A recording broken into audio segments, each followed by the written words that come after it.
Hello, hi everybody. Welcome to my channel. Today I am going to show how to prepare fish curry.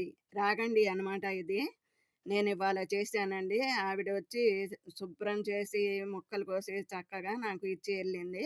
దాన్ని నేను శుభ్రంగా పసుపు ఉప్పు వేసుకొని శుభ్రంగా కడుక్కున్నాను. కడుక్కున్న ముక్కల్ని నేను ఒక బాండీలో వేసి దీనికి కావాల్సిన ఐటమ్స్ చెప్తానండి ఫస్ట్. దీనికి కావాల్సిన ఐటమ్స్ ఏంటంటే ఉల్లిపాయలు 200 గ్రాములు, పచ్చిమిరకాయలు 7, 25 గ్రాములు అల్లము, 25 గ్రాములు ఎల్లుల్లిపాయలు, చింతపండు 85 గ్రాములు, 100 గ్రాములు మంచి నూనె, అలాగే 4 టీ స్పూన్స్ కారం అన్నమాట. అయితే ఈ ముక్కల్లో చక్కగా ఉల్లిపాయలు పచ్చిమిరకాయలు తరుక్కొని మనం దాంట్లో వేసుకొని అల్లం వెల్లుల్లిపాయ పేస్ట్ దాంట్లోనే వేసుకొని ఉప్పు కారం తగినంత ఉప్పు కారం 100 గ్రాముల మంచి నూనె పోసి చక్కగా ముందు కలిపేసేయాలండి. కలిపేసినాక ఈ చింతపండు గుజ్జు నానబెట్టింది మనం శుభ్రంగా పిసికేసి అది ఎంత వేయాలంటే ముక్క మునిగే వరకే వేయాలండి. ఎక్కువ పోస్తే టేస్ట్ పోతుంది. అందుకని మనం తక్కువే వేసుకోవాలి. తక్కువ వేసుకొని మనం చక్కగా మొత్తం కలుపుకొని స్టవ్ వెలిగించేసి ఈ కలిపిందంతా మనం స్టవ్ మీద పెట్టుకోవాలన్నమాట.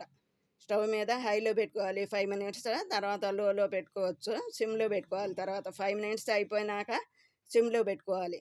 చాలా బాగుంటుందండి ఈ కూర. మొత్తం ప్రాసెస్ అయ్యే వరకు 20 మినిట్స్ అవుతుంది. ఈ 20 మినిట్స్ అయ్యే వరకు మనం స్టవ్ మీదే పెట్టాలి. లాస్ట్లో ఉడికిపోయినాక దాన్ని కట్టేసి అప్పుడు కొత్తిమీర వేయాలన్నమాట. కొత్తిమీర వేయకపోతే కూర ఏం బాగోదండి. దీనికి మెయిన్గా కొత్తిమీరే. దీని టిప్ ఏంటంటే కొత్తిమీరతో ఉడికితే బాగుంటుంది అన్నమాట ఇది. అది ఎలా మూత పెట్టేసేసి ఆ వేడి మీదే మనకి మగ్గాలన్నమాట. ఆవిరికి మగ్గిపోతే సరిపోతుంది. అయితే మీ ఇష్టమైతే మసాలా వేసుకోండి, లేకపోతే మసాలాని స్కిప్ చేసేయండి. అంతేనండి ఈ కర్రీ. దీనికి ఒక్క ముళ్ళే ఉంటుందండి. పిల్లలు బాగా తింటారు, పెద్దోళ్ళు తింటారు, మనము తినవచ్చు అన్నమాట. దీనివల్ల ఏంటి అంటే హార్ట్ ప్రాబ్లమ్స్ రావండి, ఐ ప్రాబ్లమ్స్ కూడా రావు, క్యాన్సర్ రాదంటండి. ఈ వీడియో మీకు నచ్చితే లైక్ చేయండి, షేర్ చేయండి, సబ్స్క్రైబ్ చేయండి, కామెంట్స్ చేయండి. Thank you.